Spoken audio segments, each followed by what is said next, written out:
There was a time when I said, Freddie, man, like, I would love to open up a studio in LA, but it would have to be with you. You say when, I'll do it right now.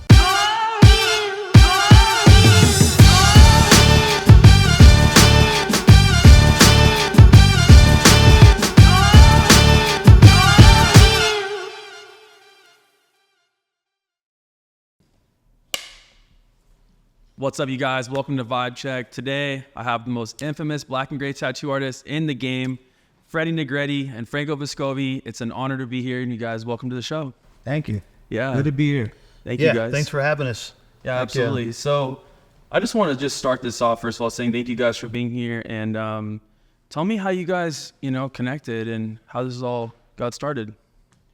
Well, this is the first time we are going to talk about the story of Franco and Freddie. Wow. And I say it in third person because it's an actual story. It's like, it's kind of what documentaries are written about. How I got into the tattoo industry is how I met Freddie. And not a lot of people know that. They might just look at it like Freddie and Franco, they respect each other. For me, 31 years ago is when I started tattooing. Wow. And I had a cousin named Edwin Garcia that would take me to like his old neighborhood in San Gabriel. And in that neighborhood, that's where Freddie was from as well. And so as a young kid, I would go to this neighborhood and I would party, you know what I mean? And, but I was more like an artist. I would party with all these crazy gang members, and I would always hear about this dude named Freddie Negretti. And so I was already an artist, probably since I was a young kid, as long as I could remember, 4 or 5 years old, always drawing, basically like an art nerd.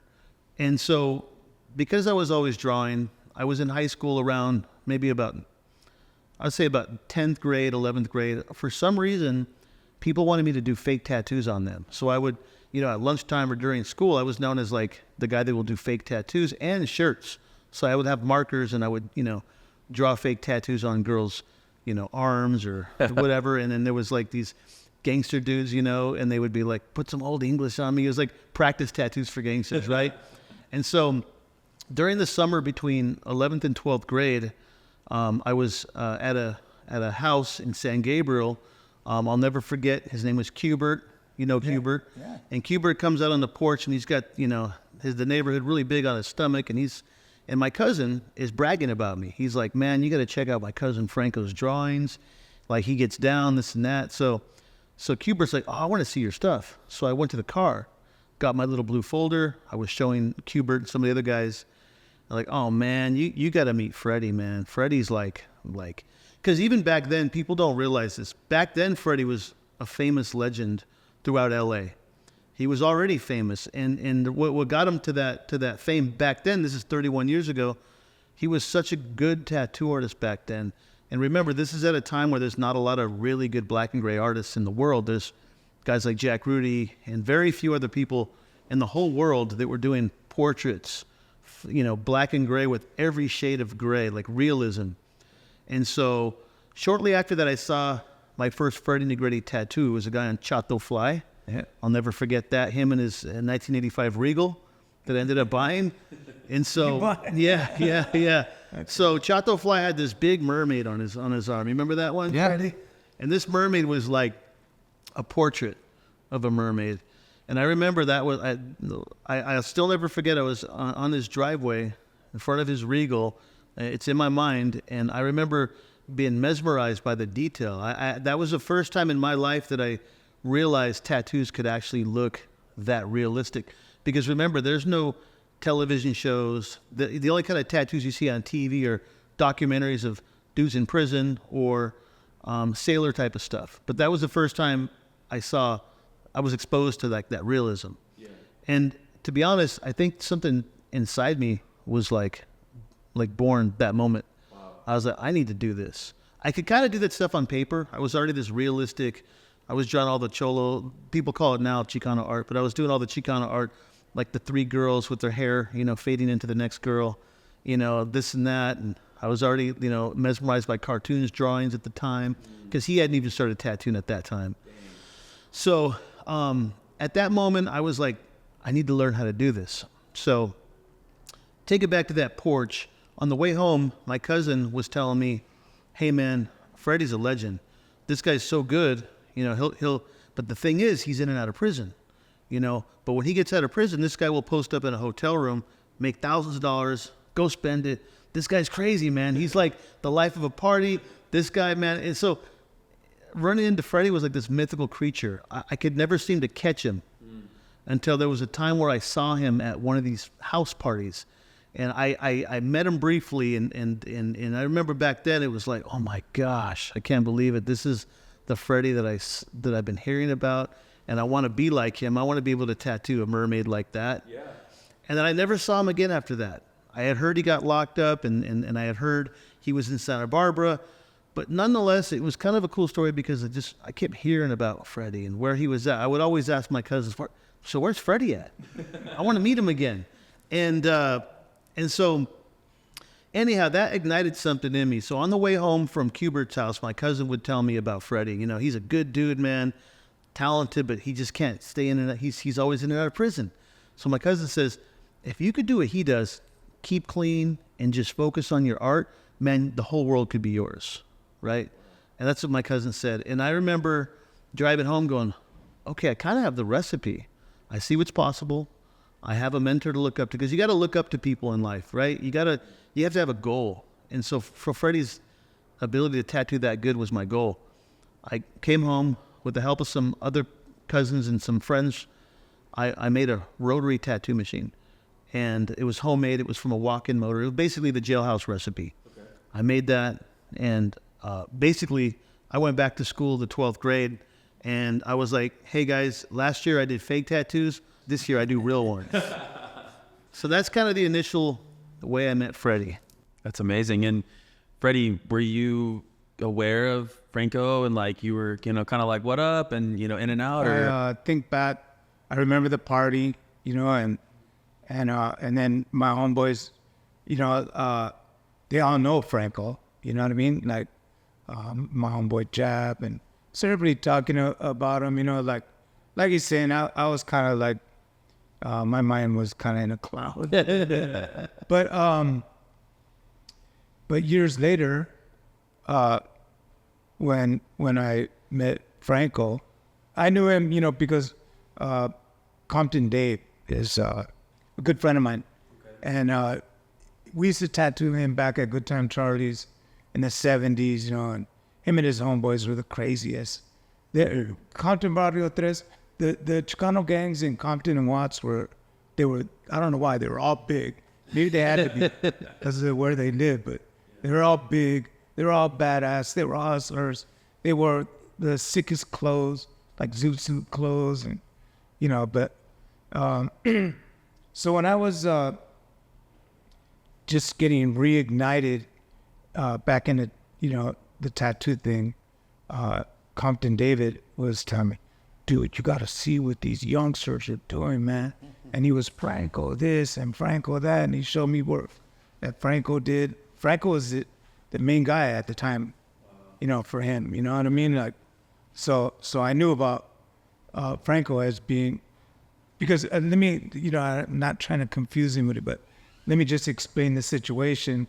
Like you said, I was like this, in and out of drug addiction and trouble, you know?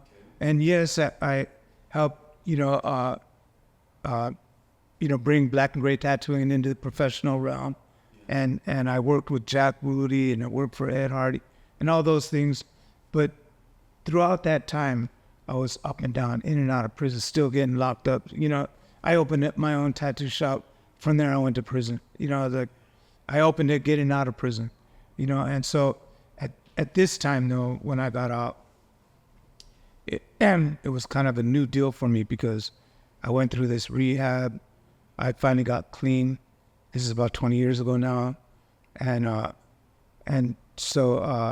went to work at Shamrock, you know, and all of a sudden I became interested in tattooing again. And Compton David was kind of my guide through meeting these young, amazing, because I think what happened, you know, like, you know, we came on the scene, Black and Gray came on the scene, Art, and then Paul Booth and everything. And then people started realizing that they could do this realism stuff in color and everything. And black and gray, like, kind of died a little bit. And I myself, didn't give a shit about it, any of it. I was just tattooing to make money, to pay for my habit. I didn't care. I didn't look at magazines. I didn't care what was going on. But meanwhile, when I was in prison and everything, guys like Franco and Chente and Tommy Montoya and Chuy Cluinat and Antonio, Jose Lopez, these guys all of a sudden brought black and gray tattooing back with their stylized version of Chicano style, the clown girls and just a smile and I'll cry later, all those things, And it was right at then when I got out and got sober and started saying, you know what, I love tattooing. I'm thankful that I could get out of prison and immediately start working. And, and I started going to these shows, the Body Art Expo, which is kind of tacky, but, like now, but back then, that was their platform. Right. You know what I mean? And that's where I met all these guys and saw their work and was blown away. And I was like, okay, I realized something about myself is that what I was doing in the 70s is not what they're doing today. And so what do I got to do? I have to humble myself and I have to be teachable and see what these guys are doing and do it. Right. You know what I mean? Right. It was almost like starting from scratch. And then you had Franco, who introduced me to his rotary machine, which, wasn't too far. People would say back then, you ever tattoo with a rotary? I'm like, dude, I learned to tattoo in prison.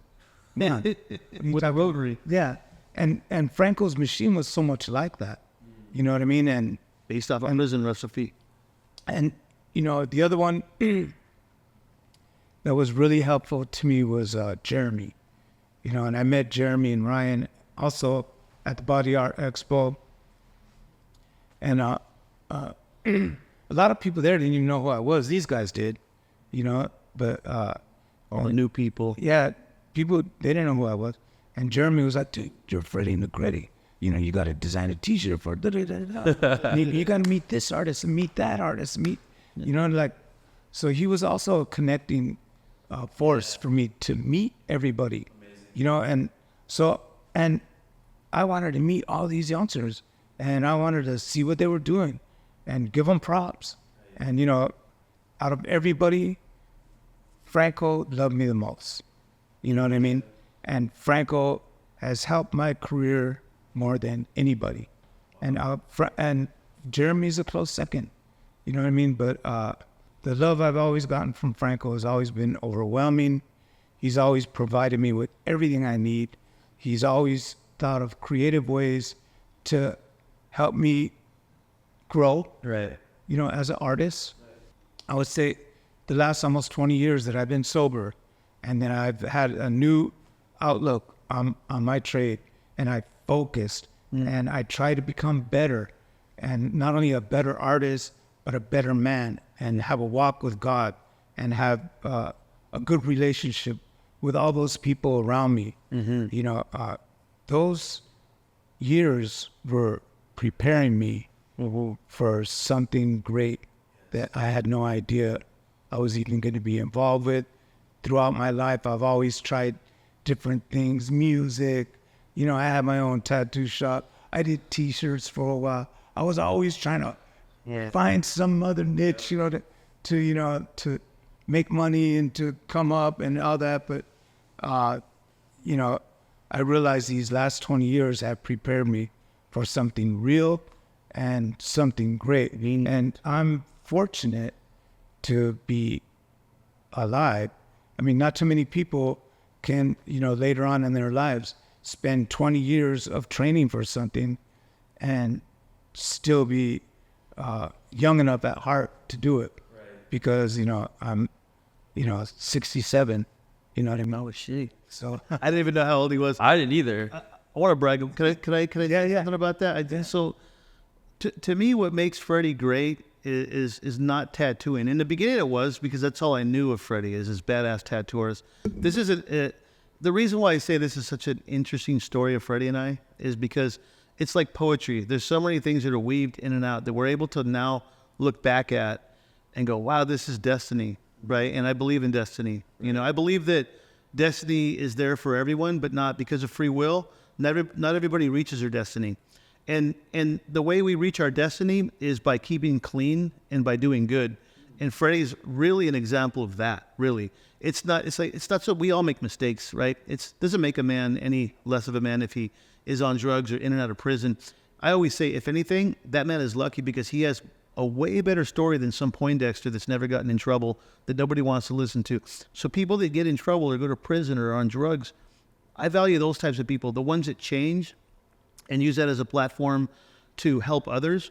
Because Freddie, you know, I have met people that have changed their life, but they're not down to help anyone. It's just more like, oh, so-and-so's sober. He's been sober for 15 years. He works, you know, at the local Costco. You know, no one really sees him, right? I look at that like, man, what a waste. Like, Freddie's not that. Freddie's the kind of guy where literally every single shitty situation he's been through in life, he's turned it into wisdom. And I can't even say he's this old man with wisdom because he's so young looking. But what he's done is he's given all of us, anyone that's been tattooing, like, I used to always wonder, like, man, how am I going to be tattooing when I'm 60 or 65? Well, shit, I now know because Freddie's 67, banging out pieces that are just phenomenal. But what's cool about the poetry of this is I had heard about Freddie for years and years and years. When I met him, like I said, it was during that phase where he was in and out of the party scene. I still remember the 7-Eleven clique, right? I know so much Freddie history that people have no idea. He was rapping back then, and he really is an inventor, and he really did stay on top and still does stay on top of the cutting edge. That's just how he's wired as a creator. He's not satisfied unless he's taken whatever he does to the fullest. And this is things I've always known about Freddie. But it's interesting because back when I was just this Freddie historian, he really had no idea. When I met him at the party, I didn't expect him to know all these things. I didn't tell him, hey man, I absolutely love your tattoos and want to be that one day.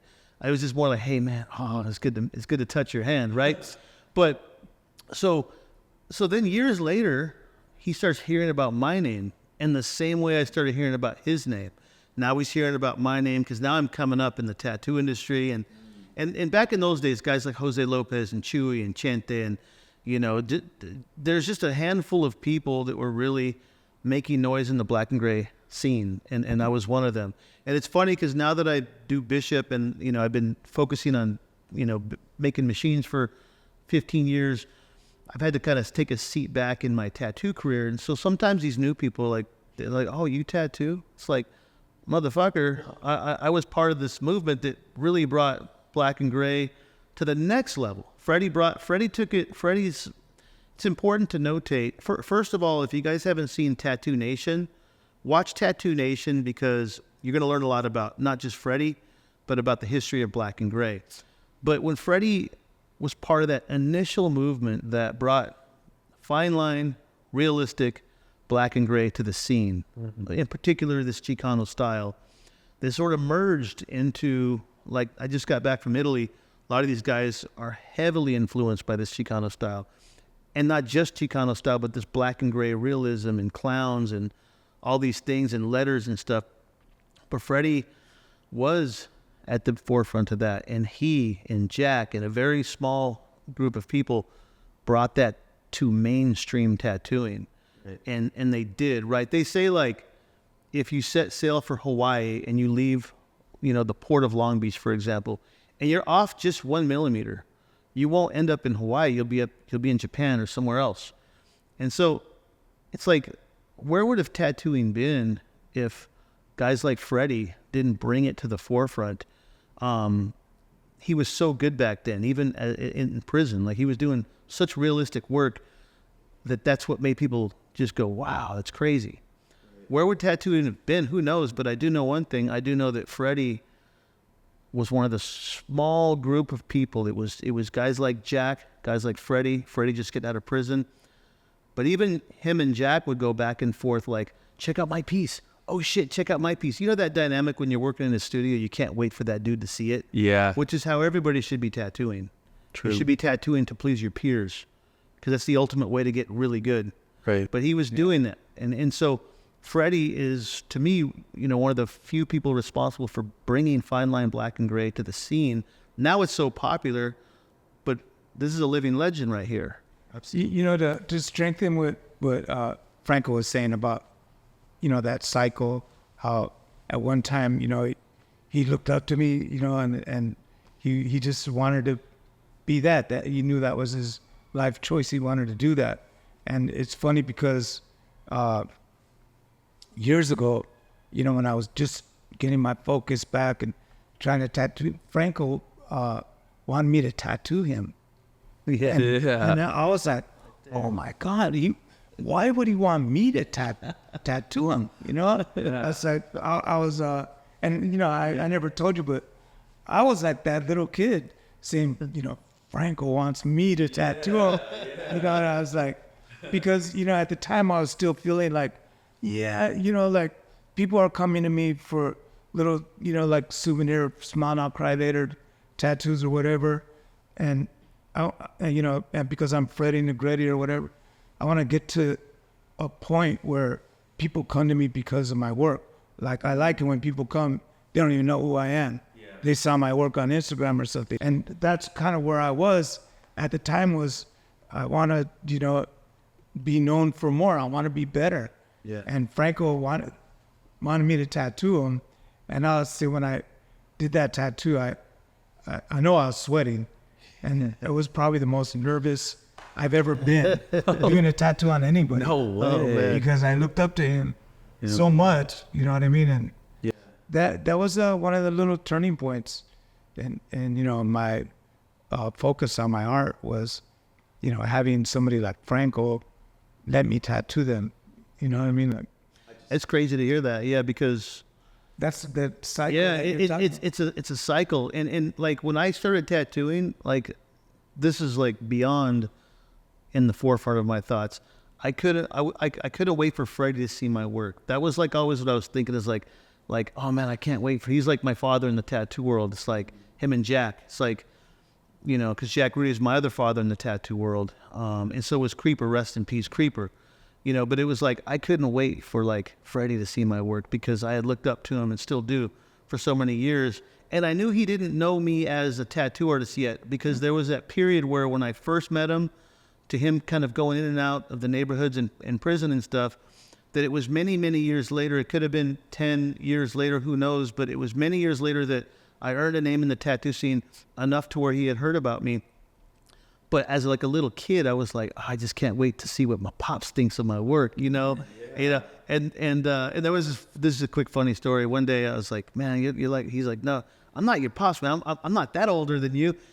You can call me uncle. I'll call you nephew. So we call each other nephew, uncle. He said, you're not that old, so I'm gonna call you uncle. But it was this little kid in me that couldn't wait to sort of get the approval of Freddie. And that's what makes this story so poetic and interesting. The back and forth, me really trying my hardest to get good, and me really trying to get to that Chato Fly Mermaid level, and then getting there really. And then, I just want to kind of take this story and go into one more story. It's just like Freddie's like work, right? And I remember when he had just gotten out of prison. In fact, I had this grand opening at my one of my shops, El Toro Ink House, way back in the days. And this is kind of when I started to have my chance to really get to know Freddie now that he was out. And so I told Compton David, I said, hey man, I'm having this grand opening. Can you see if Freddie will come? And I remember I invited my cousin Edwin too. And I'm like, yeah, Freddie might come, So we had the couch, we pulled the couch outside, and we had this couch there. And I remember David's like, he pulls up with Freddie, and I was like, oh my God, he's here. So I hey, Freddie, sit on the couch, And I remember, hey, Edwin, Freddie's here. That was the first time I introduced you to my father too. And I was like, this is like a legend and this and that. And back then till this day, I have so much reverence and love for Freddie. Yeah. And it's not so much that, you love to do things for Freddie. Well, to be honest, it's not so much that I do it because I feel like I owe him. It's just this natural way of being, right? There's this natural way that humans should be, where you have to respect your elders. And if you don't, in any particular field, it says something about you. You have to want desire to know the history. So all you youngsters out there, if you're tattooing and you don't know your history, shame on you, big time. Especially with the internet, ChatGPT, you can find out who's who. Do your homework. Understand what allowed you to get into this business. You know, understand what gave you, like Freddie paved the way for you to make the money you do to this day. But fast forward to the grand opening he showed up at, me getting tattooed at Norm, rest in peace, Norm's convention, when you did the tattoo on me. I witnessed this, and it's something that would sound different coming out of my mouth than yours. I witnessed Freddie humble himself, like he said. I saw it. And it was interesting for me because here was this legend that now that the tattoo industry had grown, right? It would be like, wait, you don't know who Freddie is? He's one of the reasons why you do what you do. So Freddie's always been so humble, and still to this day is, right? He's just a humble dude. He's not really one of those guys that wants the light shined on him. And all of his friends, like Jeremy and me, were like, no, we want the light shined on him. like, do it for us. Yeah. Like, because we love you that much. Like, it brings us joy in our hearts to see Freddie shine and to see Freddie in a comfortable situation. So I witnessed Freddie pretty much say, wow, these youngsters, he never got jealous. He never thought anything other than, wow, these guys are so good. I need to really get back to where I was. Right. That was probably 2008, somewhere around there. I watched him just go so hardcore into the tattoo world. Like he said, going from small trinket tattoos to these large black and gray pieces that were so smooth, just like the Freddie I knew, so creamy, just so transitional, so realistic, to the point where I was like, oh shit, this guy's still banging these things out like this. And again, this is over 10 years ago, right? Looking back then to now, he's somehow just getting better and better. And it's like crazy to me, because if you really ask him why, it's because he's actually trying. And that's the problem with a lot of people. They stop trying. But Freddie is living proof. So Freddie's a mentor and an example for many things. He's an example and a mentor to people that are stuck in a rut, right? So if you're stuck in a rut, you're addicted to drugs, you're in and out of prison, you have something going on. Freddie's, besides being a badass tattooer, it's just human being to human being. He's an example that if he can do it, anyone can do it, right? And it starts with a choice. And if you're a tattoo artist and you're stuck in a rut, well, you got someone to really look at now that you could relate to as an artist. But as just a tattoo artist, his tattoos have, to me, always been phenomenal. But even now, they're even more phenomenal. Every time he posts something online, I'm just like, damn, that's so good. Yeah. And so now he's reached this status where he's not just a founder of fine line black and gray realism. Well, you know, he's not just a really good tattoo artist and OG. He's someone that's like at the top of the black and gray world, having nothing to do with who he is as a person. Just, you're looking at his work compared to a dude that's been tattooing badass for 5 years. He's right up there with the best of them. Right. So to me, that's what makes him so legendary. Yeah. It's his whole story. Yeah. I appreciate that. You guys have I just want to say, like, the one of the reasons why I just it's such an ethereal energy just hearing all this, but you guys aren't just like artists for yourselves, you're innovators for the culture. And I just want to say thank you, Freddie, for leading that. You literally did this to me, you know, like with this black and gray realism, because I'm about that life, you know. And you know, obviously Franco, with your machines, like, you've taken these steps to just elevate everybody, and it's amazing to see. You guys just light each other up right now, you know. And I think from that time that I went to his opening and everything, you know, I immediately had great respect for Franco, not only because he was doing such great work and, you know, and I wanted to learn from him, but, you know, he seemed to have the wherewithal to do something more with the industry, with the shops. And I remember when they're telling me, yeah, Franco's rotary machines. The only reason I was willing to try it, you know, try a professional rotary machine, was because Franco was making them. And then as soon as I got word to Franco that I wanted to try his machine, he was there. Wow. And he gave me and my son, Boo Boo, a machine and a tutorial. He sat down right there at Boo Boo's. He goes, nah, here's this. This is where you put the lube. You know, run your stroke about like this. We set it up. Sick. And everything. And I admit that I continued using, coils, but I used the rotary with it. So when I set up my machines, I always set up a 7 Magnum in the rotary because I felt like that rotary put the big shading in better. You know, and I still use that rotary, and to this day I still have it. It hasn't, That it's one. never, the one that he gave me, he wrote my name on it. He scratched my name on it. Boo boo. Yeah, so, and then, just fast forward years later, Deja Garcia, that's my girl, and she actually used to work for Franco, and she was talking about the wand, the bishop wand, and how everybody's loving it and everybody's getting it. So I asked Franco, and he immediately sent me one. And then the pandemic happened, and I was doing a tattoo at Deja's shop in Corona because I kept telling her, I want to try it. I want to try it. Just, you're waiting for the right time. Pushing it off. And I was doing this big, like, ram skull on this guy's leg, covering this whole lower leg, And Deja was like, you want me to set up the rotary? The wand? You'll love it. And I go, set it up. And that was the first time I used the wand, and I've never used a coil since. And I did that tattoo, came out so beautiful. The guy had good skin too, and and I got the whole thing done in like 2 hours.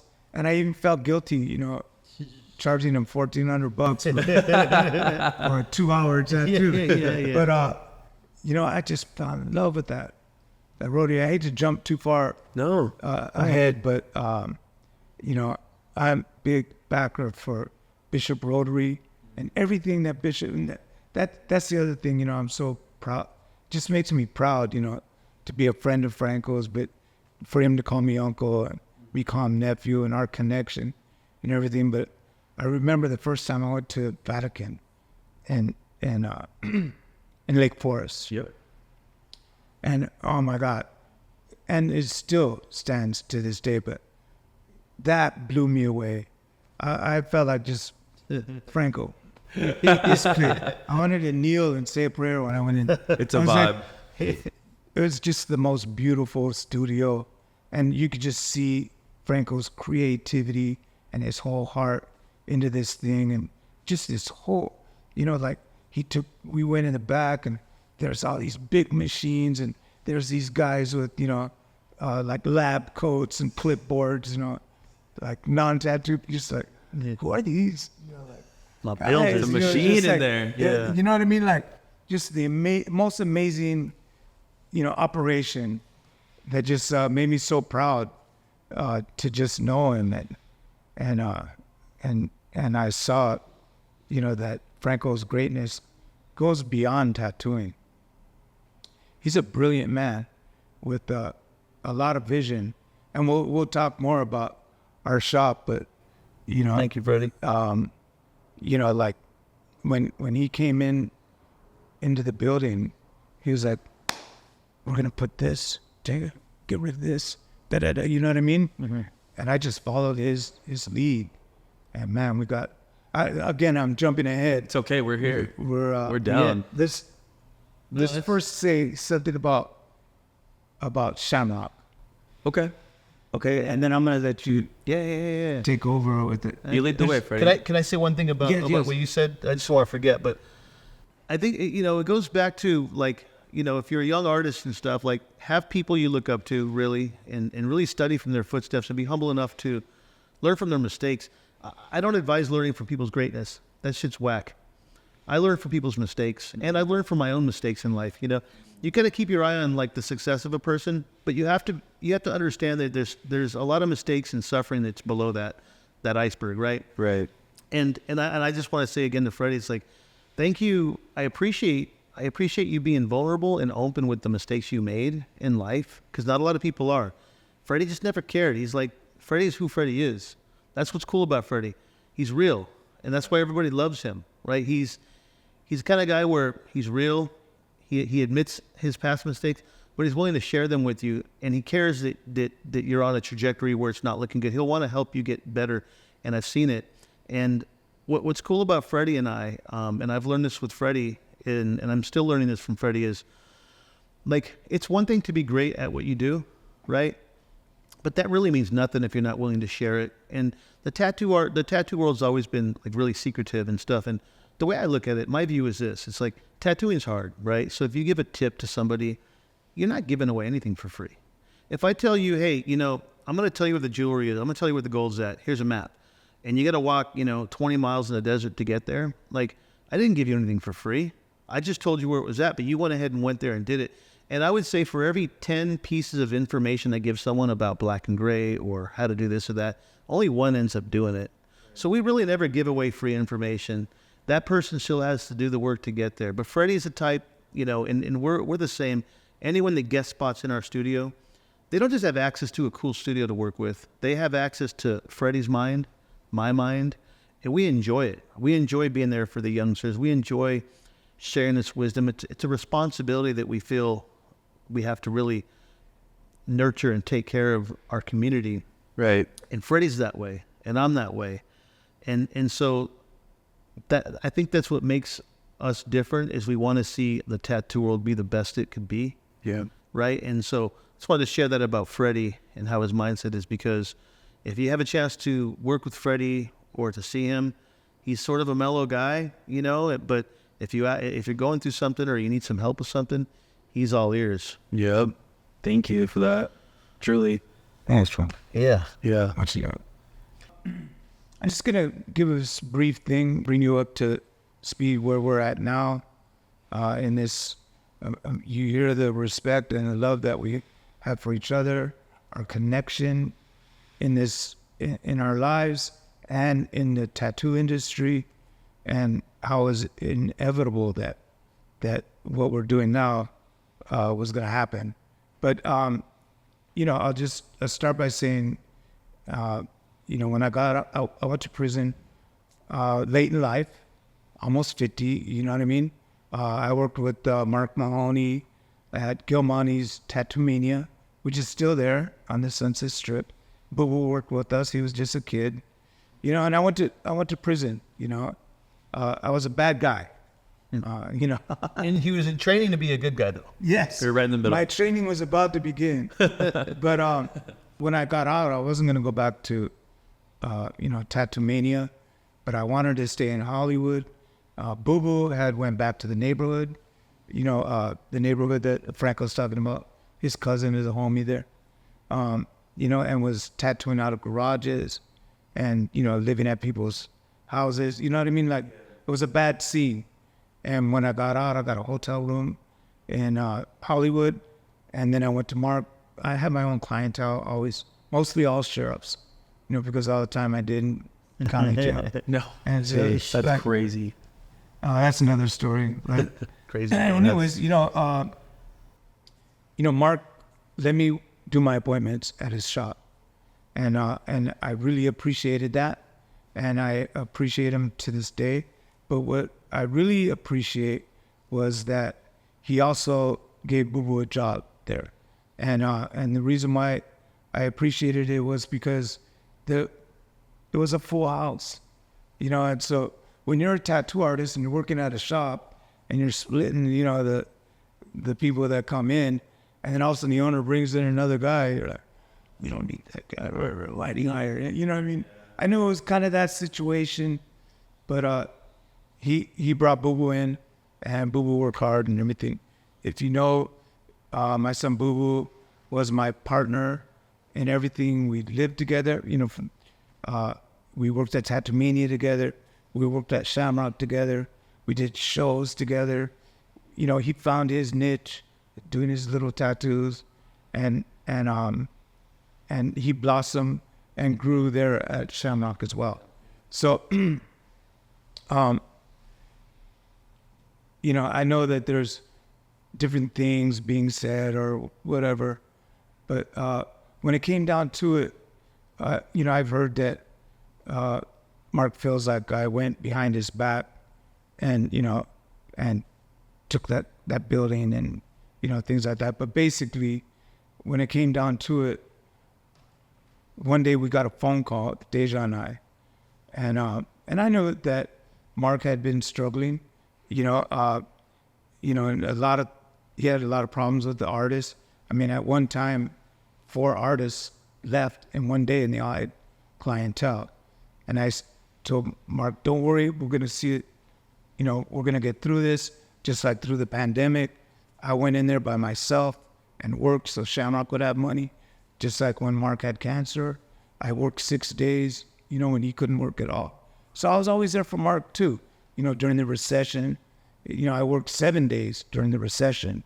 And you guys are too young to even remember that, but it was during the Obama years, and people weren't getting tattooed, and I stayed till like 2, 3 in the morning grabbing people from the clubs to tattoo, so I was always there, for him. And then one day, Deja got a call from a pretty well-known tattoo artist who we all know, and who has, he's kind of like a tattoo hustler.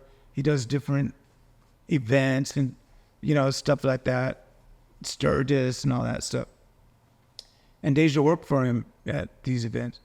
But he called and said, Deja, I just want you to know that, since Mark's going to close Shamrock, we're going to take that building because that place is legendary and we're not going to let it go.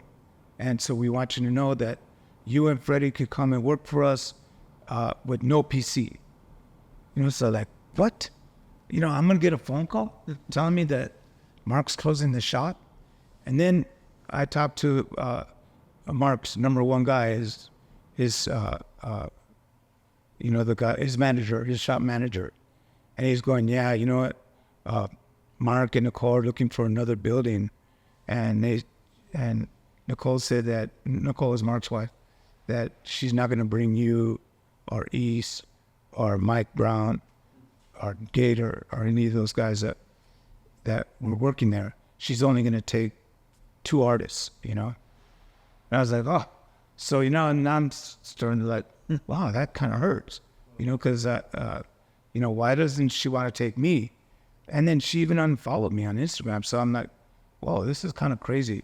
He still hadn't told me that they were closing, And then 2 weeks before they closed, I wasn't there, but they announced to the artists that they were going to close the shop, and they were only going to take 2 artists. I don't want to mention no names, you know what I mean?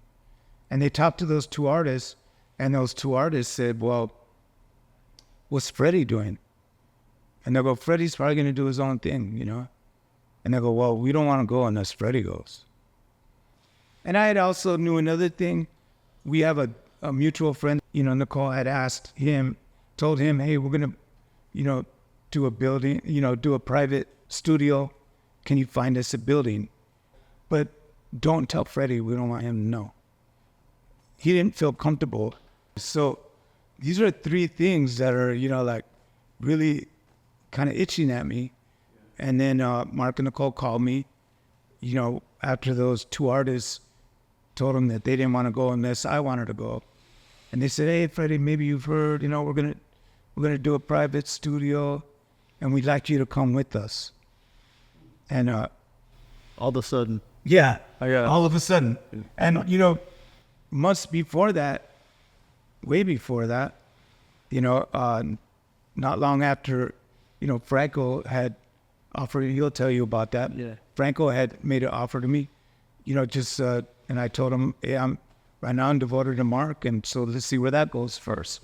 So true story. Yeah, so, and I had told Mark and Nicole one time when they were saying we can't do this anymore. I was like, well, maybe we should go into, partner up and go do our own private studio, and we could do shows and we could do art shows.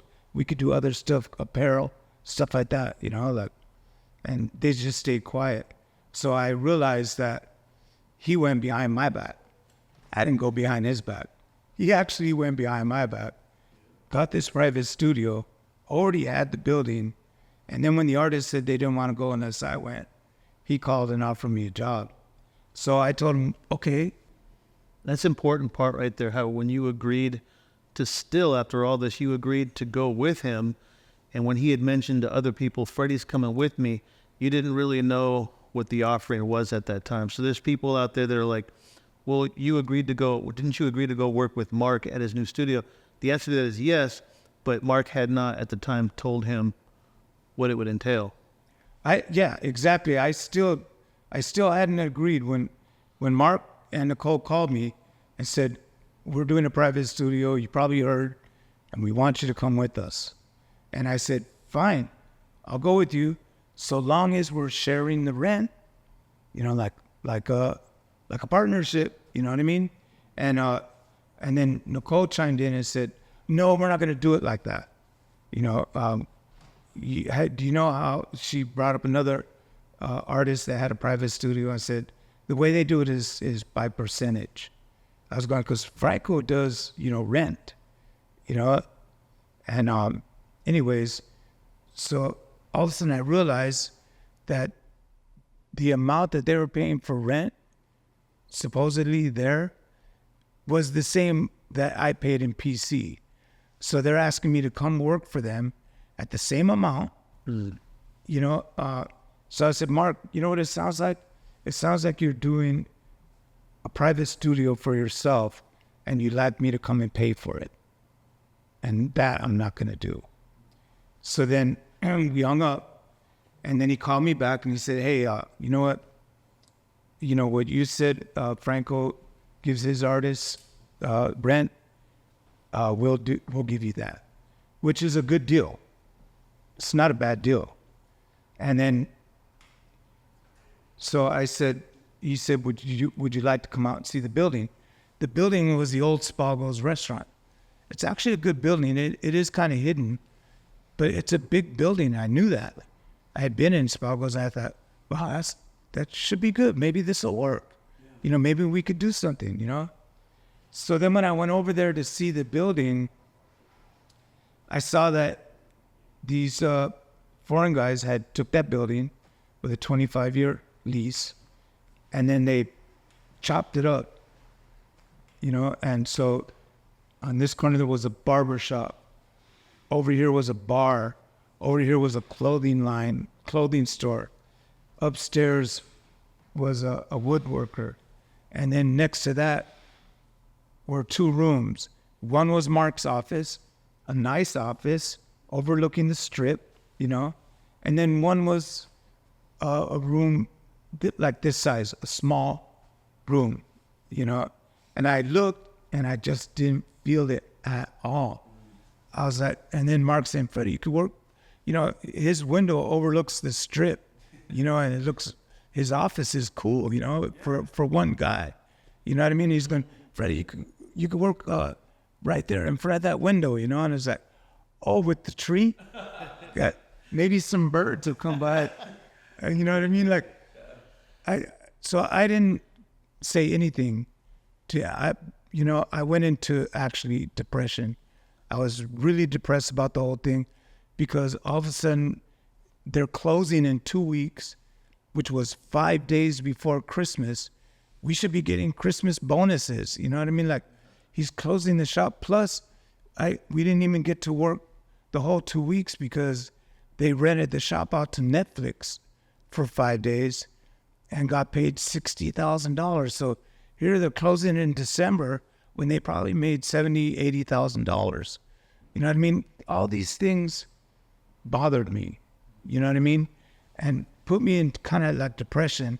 And I realized something more was because throughout the years, people have wondered why I stayed at Shamrock, especially people that have had bad experiences there.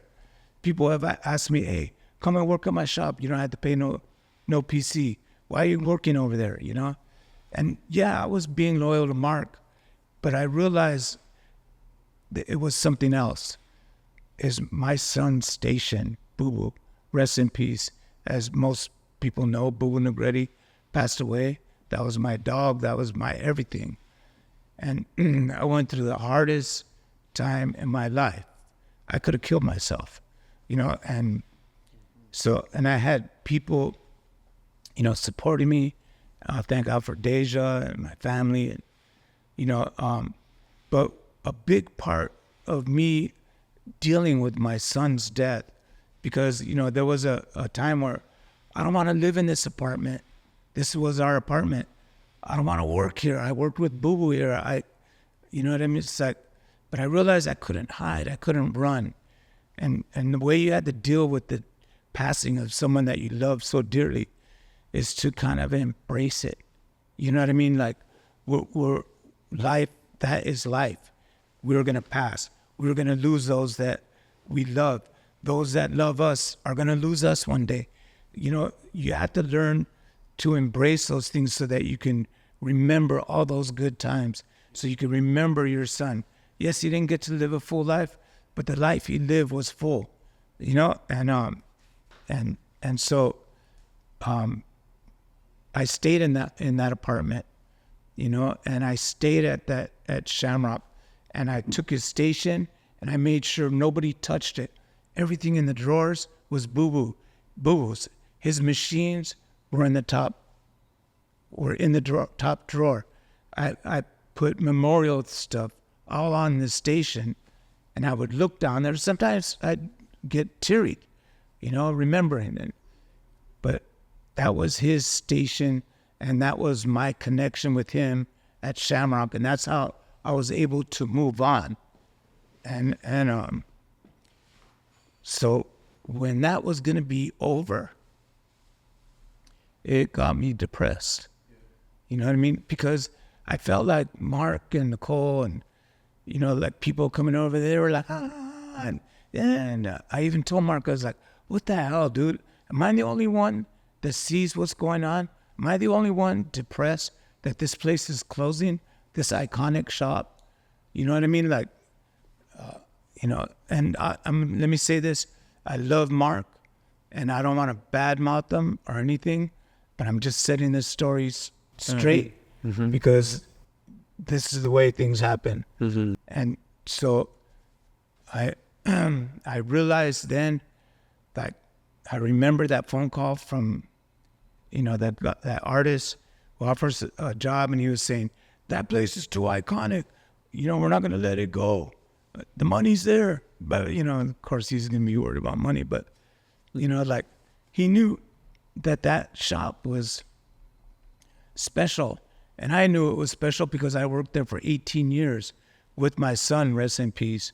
You know what I mean? And so that's when I knew right then and there, I was not going to let this place go. And then it's funny because the parking guy, the guy that owns the parking lot, his name is Mark too. The owner of the building, his name is Mark. Oh, so there's a lot of Marks over there. Yeah. But you know that, like he came to me, and he said, yeah, I told Nicole because the owner said he'd lower the rent, and they didn't have to move. He wants a tattoo shop here, Freddie. And I was like, tell him if he'll talk to me. And he came back. He goes, he will talk to you. And then I said, you know what? I'm a nobody. I'm just an artist. This is where I need my nephew at this time, because we can't let this building go, and we need to do something special. That's when I got the call. Take over. Man, I'm about to cry. That was like, you're an amazing dad. I mean, the things that Freddie has gone through are, again, that's what makes Freddie. Freddie's great in the tattoo world, but as a human being, it trumps his reputation in the tattoo world. And that cannot be said about a lot of people. I could only aspire, honestly, to be as great of a man as Freddie is. On the tattoo front, I almost got there. He's still superior to me. But as far as a man, I can only wish I can get to where he's at. I could only hope I can deal with life the way he has. So he's my mentor in so many ways. And one of the things I used to tell Freddie, and a lot of people, and first and foremost, there's a lot of respect to Mark. And I think Freddie's done a great job of giving him the credit he deserves and the respect There shouldn't be anything else to be said. As far as why he chose someone of his caliber to drop a percentage at someone else's studio that someone else owns, to me, that's fucking crazy. Nothing bad about Mark on that front. I mean, good for Mark. It could have been anyone, like whoever Freddie was working for, dropping a percentage. A man this great should own several shops. A man this great should never have to drop anything, in my opinion. I was one of them. Hey, you come work for us, man. You pay me by your presence. You pay me. I'm lucky. If you come work in my shop, I'll pay you money. I just want that blessing of being able to see you work every day. God, you know what I mean? Like, to me, that's the status of Freddie. Is Freddie should have been able to go to any shop and say, how much are you going to give me to work here? For every $100 I charge, you're giving me 30%. Right? That's how it should have been.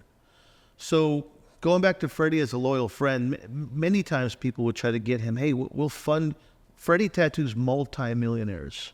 Freddie tattoos celebrities. Freddie tattoos regular people that work at Costco. He doesn't care who you are. But many times people have offered, hey, Freddie, you're Freddie, man. Like, maybe you don't know who you are, right? Because that's the story of Freddie's life. He doesn't know who he is. He doesn't know how great he is. That's what I mean. He doesn't know how great. He knows who he is. Yeah. As a human being. He doesn't know who he is in terms of fame and just how he changed the game. But we do. Guys like me and Jeremy and every tattoo artist do. So we couldn't understand it. Like, man, this guy's really loyal. And that's really what it was. Freddie knows who he is for the most part. He doesn't know how cool he is, though. I'll say that. But he was loyal.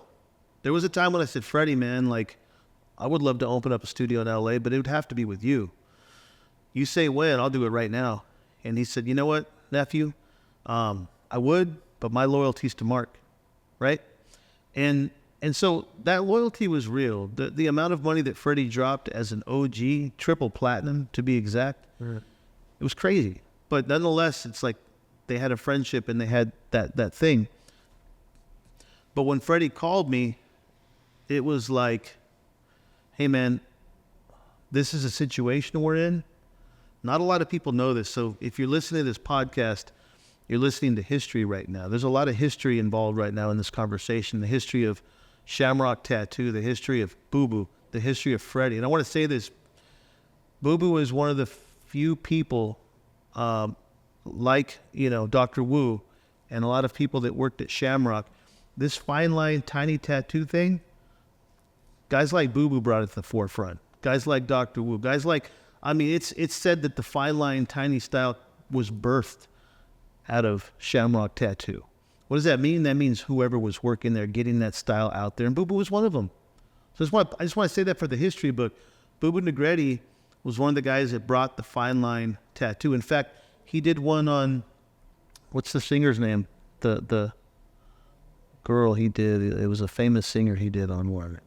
He did a bunch. Yeah, he did a lot. So many rap. But but that's the cool thing about Did Rick Ross's face. Yeah. And so Boo Boo brought that. He helped bring that style to the forefront. And so when I got the call from Freddie, it was I could hear the sadness in his voice. And it's like there's a few things that we really have to talk about here. There's a few things that make what we did to me so special, to Freddie so special. On one hand, you had this legendary studio that if we ask why is it legendary, well, it doesn't take anyone with half a brain to realize that Freddie was a part of why that place was legendary. Mark was a part of why that place was legendary. I have a legendary studio, Vatican Studios. It's fucking real legendary. But I'll admit it's not just because of me. It's because of my whole crew. Yeah, exactly. That's what makes a shop legendary. I don't think my shop's legendary. In fact, if I did it all on my own, it would never have been a legendary spot. It would have always been the studio that Franco Vescovi works at. What made Shamrock Tattoo Studio legendary was a lot of things. But one of the big pieces was Mark Mahoney. But one of the other big pieces was Freddie Negretti. And that's fact. Everyone knows that. So when it came down to taking over the studio, it was many different reasons why. One of them was we can't let the history of this studio die. But this is the thing that people have to know. If it wasn't Freddie taking over, there was two people that we know of that were ready to jump on that lease. People that didn't have any reason to own that studio other than this money opportunity. For Freddie and I, it wasn't that. For Freddie, it was, how can I walk away from a studio where the energy of Boo Boo resides in? Freddie, if it wasn't for Boo Boo, Freddie would have moved on. That wasn't the reason why he wanted to stay there. It's that attachment to Boo Boo. In fact, we have a mural and a dedication to Boo Boo that faces Sunset, the very boulevard that Boo Boo would post up on during tattoos, chilling out there, right? And so that's, to me, the main reason why I helped Freddie, because his main reason was I want to keep the memories of Boo Boo here alive. I want to keep the memories of my own legacy here alive. How could that just be taken over by someone that hasn't played a role in why that tattoo studio became great? Right. To me, it had to be Freddie. If Mark walked away, that's fine, right? It's fine, because everybody should be able to do what they want to do for their own career and for their own life. But for anyone else to have taken over that studio would have been just a tragedy. So for Freddie to call me and invite me to be his partner on this studio, for him to allow me, I mean, not even allow, he mentioned, I want to call it Hollywood Vatican. That was an honor. If he wanted to call it Negretti Studio, that would have been an honor for me too. There's something about that name. Hollywood Vatican. Hey, Hollywood Vatican. It's a good name. People love that name. That's perfect. It was reminiscent of an old book, a real famous book called Hollywood Babylon. And I just felt like it had that same ring. I love it. I love that. And he actually got me really thinking. It's like, man, I love how it's the city first, Hollywood Vatican. So, yeah, we ended up meeting, talking to the landlord. The landlord, for some reason, he loved the idea of a tattoo studio being there. If it wasn't us, it would have been the next guy. And so I felt an obligation to help Freddie. I would have never opened up a studio there if it wasn't for Freddie. But when Freddie called me, he said, hey, nephew, remember that time you asked me if you wanted to do a studio with me? And I told you no, but maybe one day? Well, that time is now. And he broke it down to me as far as what happened. And I said, no, we cannot let this die. And so that led to, what's cool about Freddie, he plays a role in design, like he's picky, right? And he's kind of like me. We like to control the situation. But yeah, he's right. He trusted me on the vision and let me go crazy in there. And of course, he helped out majorly with the design ideas. But I just, one of the things we did was we made the place appear to look bigger. We knocked some walls down, knocked some flooring down. We really went after it in a way where how could we keep the energy of what's good there alive, but then how could we add this new energy to it with Freddie and I? And so just to kind of close that part of it up is, to me, it's an honor that he chose me. I know a lot of people, when they heard about what happened, hit him up. And anyone that hit Freddie up in the tattoo scene to partner up with them, they too were worthy of that opportunity. But Freddie promised me many years before that, hey, if anything happens, I'll let you know. And it did. It went down like that. But not only that, it was our history. Yeah. And my love for this man. And so my trust and what I was talking about earlier, his genius to, I think about Lake Forest, Vatican. I put the name first. Yeah, we're doing that too now. Yeah, okay. But you know what I mean? Like, and Franco has always been there for me. He's always supported me, sponsored me. He's helping me make needles, do a needle project and machine, which we could talk about later. But you know what I mean? Like, there's no way I would not even do it. I wouldn't do it with anybody else. I would only do it with Franco, and Franco couldn't do it. Then I would have got my own private studio or something, but. Another cool aspect of it is we're able to bring sort of the tattoo supplies there too. And I think one of the cool things is, like, Bishop has always stood for this, and it's I believe in helping some of the elders out when they need help, whether it be Jack Rudy or Creeper or not that Freddie needs help. He's an amazing artist and he does great work, and he demands a high ticket for his work. But how could we get Freddie in a position where it's really nice, right? So that's this desire we all have in the community is hey, like Freddie's now doing things. And shout out to Mr. Cartoon. Mr. Cartoons, he's more than a brother, more than a friend of ours. He's a mentor, right? He taught us that, hey, man, besides tattooing, besides owning your own studio, you can collaborate with big brands and make money and different things. And that's the world that Freddie's now stepping into. He's stepping into this world where he's making money off of collaborating with different companies. And I want to see that more and more. And if you're out there listening and you own a brand, you'd be crazy not to collaborate with Freddie because, number one, he's going to be picky. But number two, you're dealing with a black and gray legend. And one of the reasons, not very many people say this part, you're dealing with a black gray legend. It's one of the main reasons why black and gray tattooing is where it is today. So I'll say this much. It's an honor to be your partner, Freddie, on this venture. And it's, as we know and we talk about, this is literally a rare thing where for Freddie and I, it's not even about the money. We throw money at this studio. We'll figure it out later, right? Yeah. We're about how can we make this thrive? How can we change artists' lives? Yeah. Right? How could we make Freddie, how can we put Freddie in a situation where he can tattoo when he wants and then collaborate when he wants and go to Mexico and sit, fancy drinks on the beach? Like, that's the life this man deserves. Yes. Right? And so it's an honor to open up the studio with Freddie. It is. And we've done so much already. The shop is amazing. It's now officially open.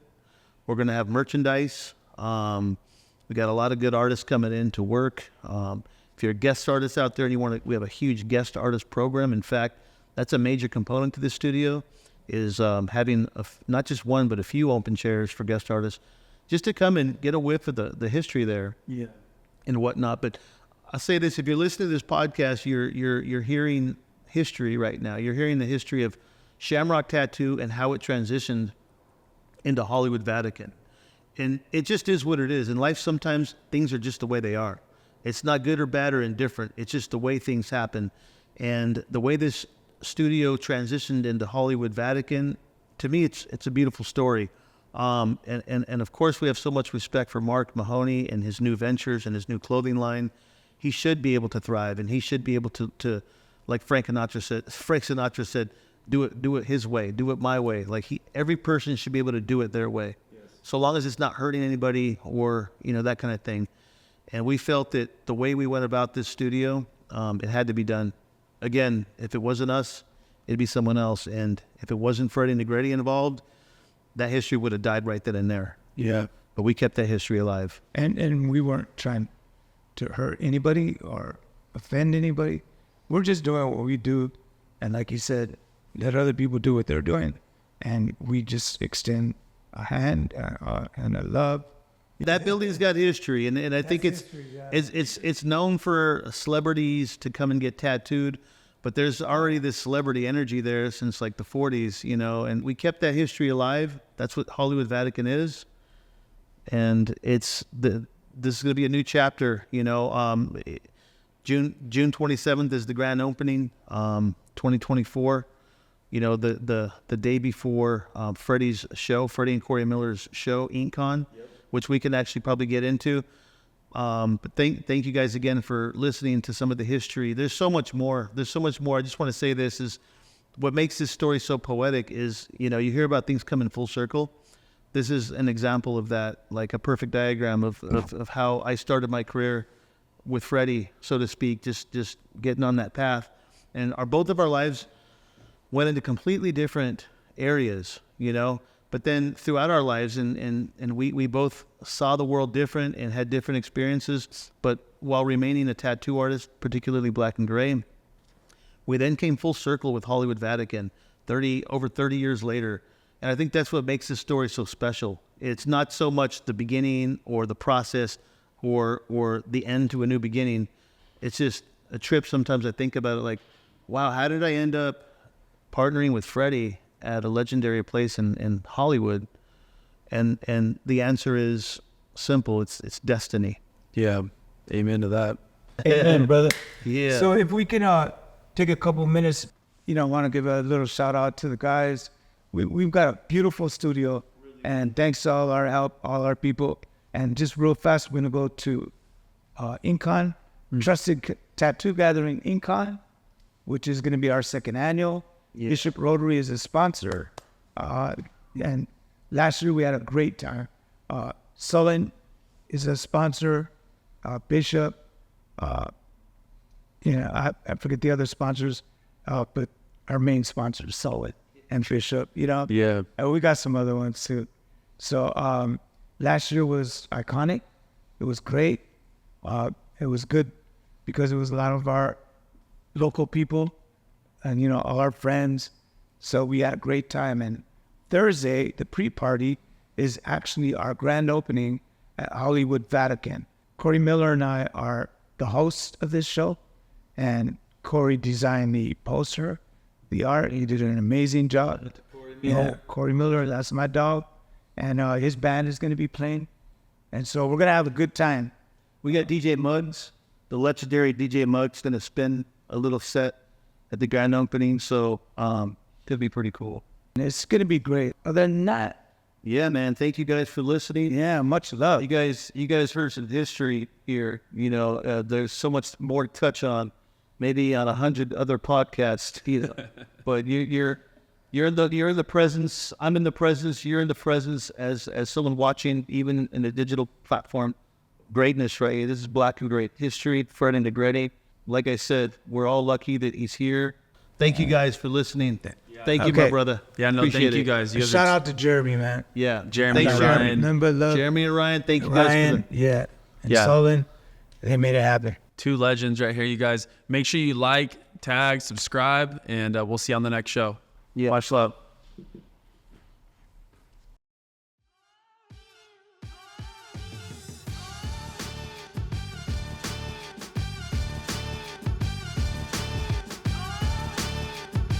That was Vibe Check. Thank you guys so much for watching. Make sure you go ahead and comment below on who you guys want to see on the show. And don't forget to subscribe. Peace.